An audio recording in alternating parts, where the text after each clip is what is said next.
Hi friends, it's Danielle with Take Care Mama.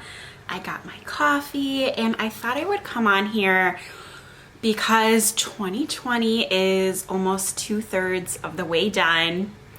I think a lot of us are probably a little bit happy about that. What a year it has been. Craziness. And I did a video back in probably December because I choose a word of the year every year, and this year it was confidence, self-confidence. It's been a long time coming for me to work on this, and I decided 2020 was the year to go for it, and I've been doing a lot of work on it. I've made some progress and just wanted to come in here and share my thoughts with you. I don't have any notes. I actually got a download during meditation a couple minutes ago to make this video, so here it is. I'm gonna probably have to link a lot below or in text because I don't have notes and I don't know people's names as I share authors and resources with you.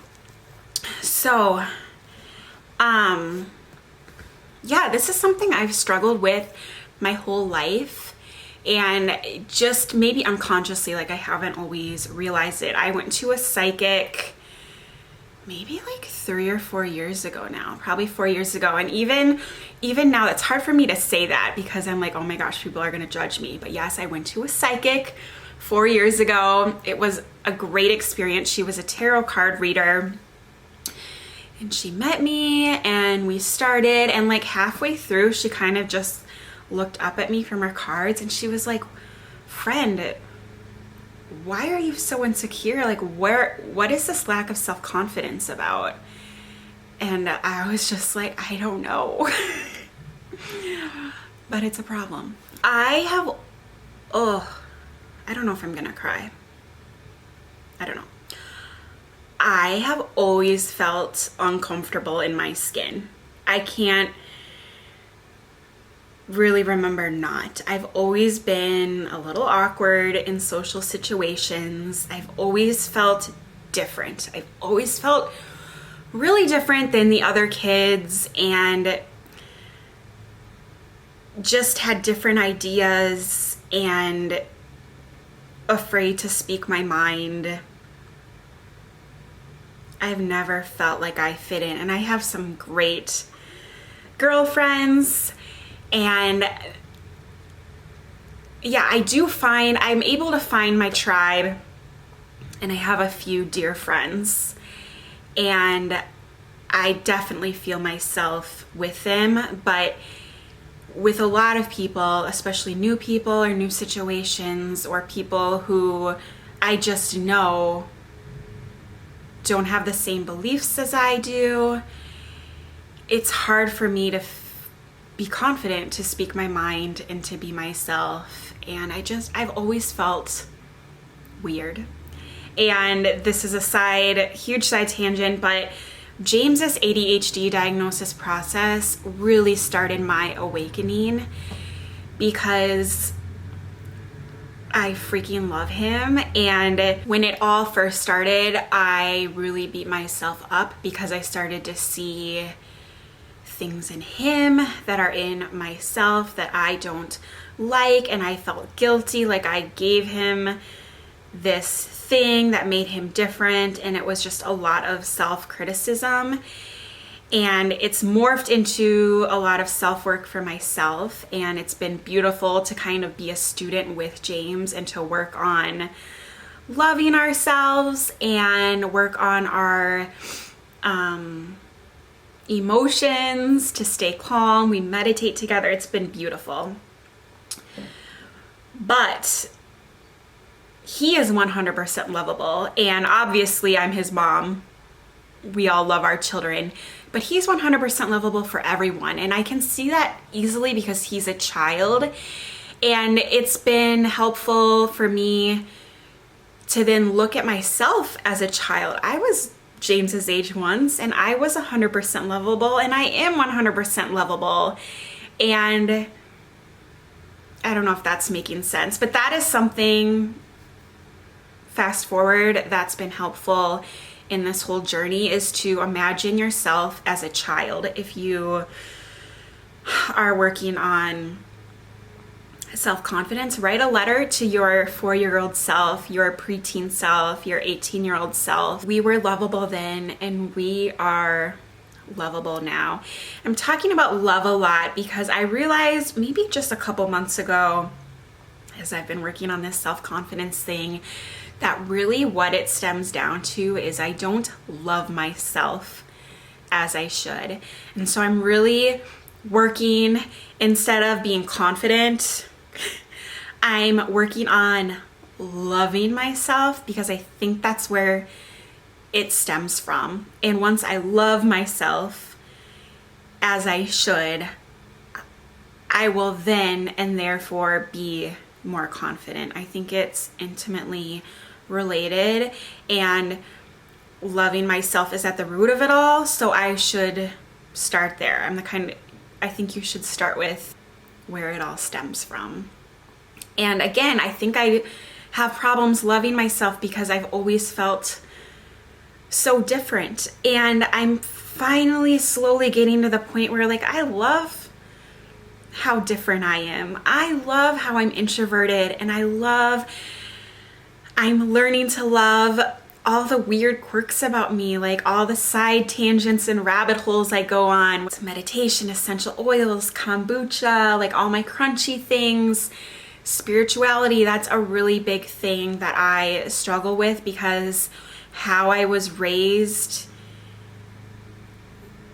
it doesn't feel right to me at this point in my life. And I'm scared to hurt my parents and those who still think that way, and there's no judgment from me on them, but I'm on a different spiritual path, and I'm learning to trust myself. Like, I don't need to be worried about what other people are going to think of my spirituality. I'm gonna believe and pursue what feels good for me.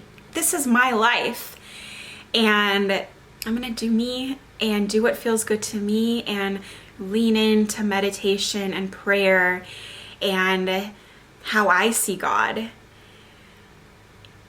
And yes, I definitely believe in God, and I don't think he makes mistakes, and he, Mother God, made me, and they obviously love me, or I wouldn't be here. Like, we are on this random rock spinning in the universe, spinning around a sun in the vast universe. Like, I am here for a reason. God loves me, and I'm leaning on loving myself.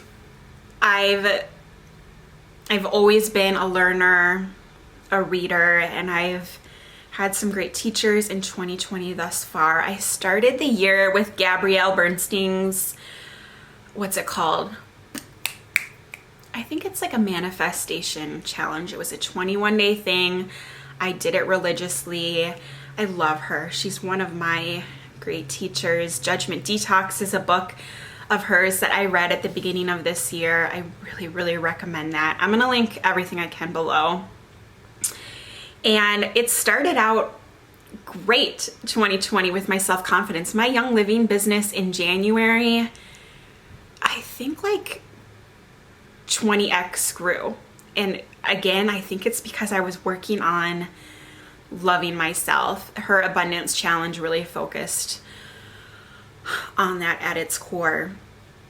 Other things, I just read the 4 Agreements finally a couple weeks ago. I can't say that I loved that. I think I was expecting a little bit more, but one thing he said that really stuck out to me is we as humans are the only species that like relive our mistakes and punish ourselves over and over and over again. And man, that really hit me hard, because I am a human who has made some pretty horrible mistakes in my life. I think a lot of us have, and I punish myself for them over and over again. And he made me realize, like, the neighbor's dog doesn't do that. And so that's another thing that I'm working on, is releasing. Like, I have made mistakes, and that's in the past. and I'm working on living in the present and forgiving myself as others have and moving on. I have also recently been introduced to Louise Hay. She is no longer here on earth as Louise Hay. Oh, she is amazing. I would encourage you to look up some YouTube interviews. Oprah featured her a few times, and I just listened to her book. It was free on YouTube, actually. I will link that for you. It was nice to get that for free as an Audible book. And she was just core on you need to start with loving yourself. And she talks a lot about mirror work. And it's so awkward, especially for those of us who struggle with loving ourselves. But to wake up every day, look in a mirror and say, I'll do it right now. I'm looking at my viewfinder. Danielle, I love you just the way you are. You feel like Mr. Rogers, but I've been doing that actually multiple times a day, looking in the mirror and telling myself that I love myself. I went to Christian camp as a girl. So fun, such a good experience. And I remember one year, all the mirrors were covered up with cardboard. We weren't allowed to look in the mirror all week because we can be so self-critical. And so it was supposed to be, and I get it, it was supposed to be like a freeing, don't look in the mirror and criticize yourself week.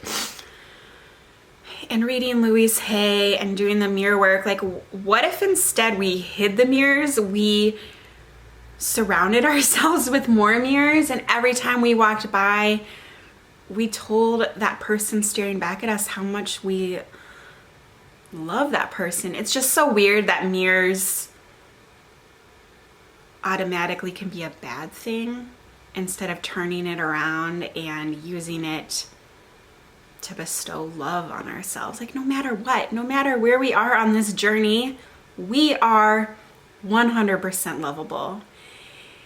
And that is a lot of times easier, like it's easier for me to say to you than to bestow that upon myself.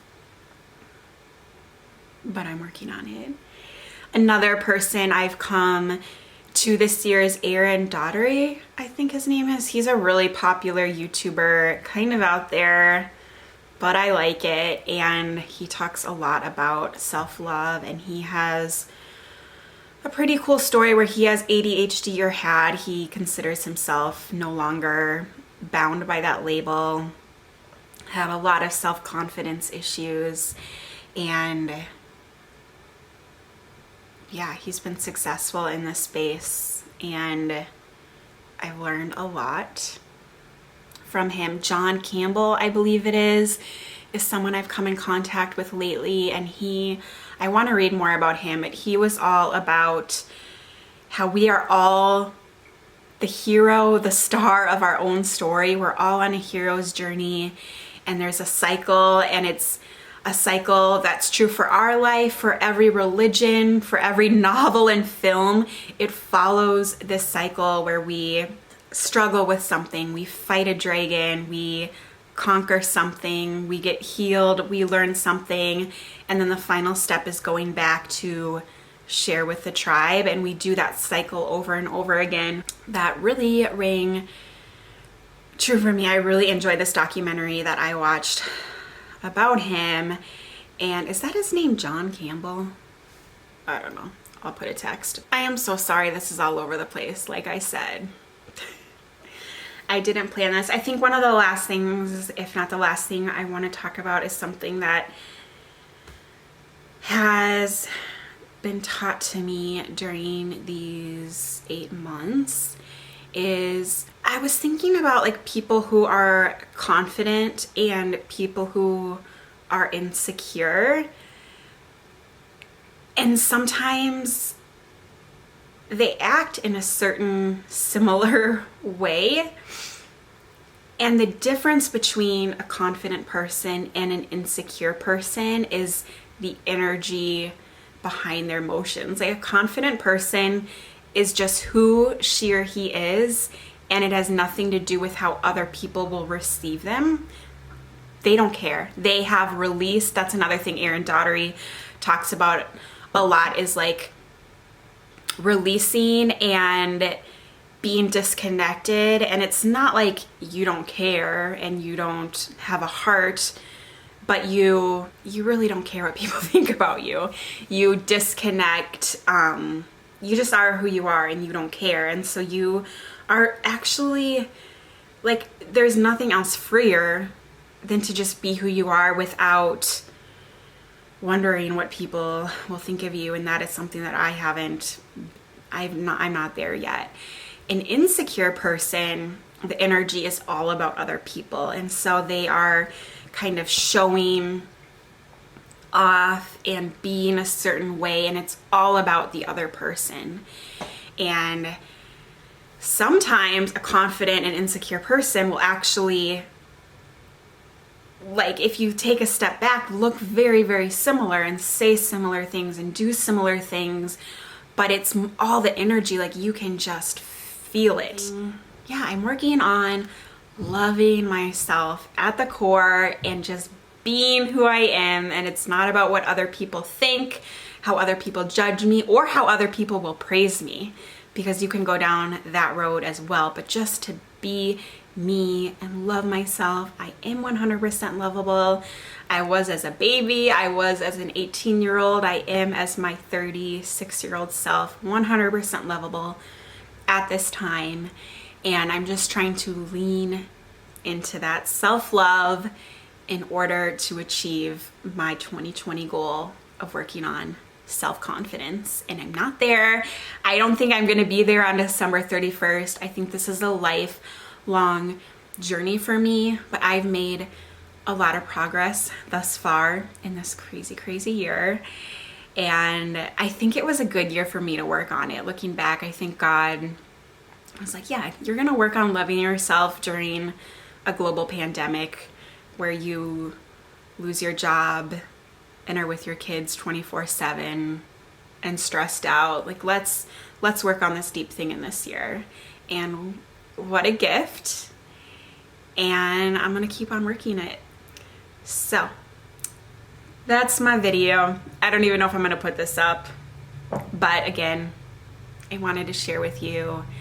If you've made it this far, thank you so much. If you got anything from this video or have any suggestions or want to chat more, I'd love to chat with you in the comments, and especially over on Instagram at takecaremama, one word. I'd love to see you in the DMs. Have a wonderful day and take care. Bye. You want to come with me? No. You say hi. I don't know. Hi. Come here. Hi. Hi. Give me a kiss. I love you. Mwah. I love you more. Oh, he always says I love you more. That's impossible. Yeah. Moms love their babies more. No, I love you more. It's impossible, right?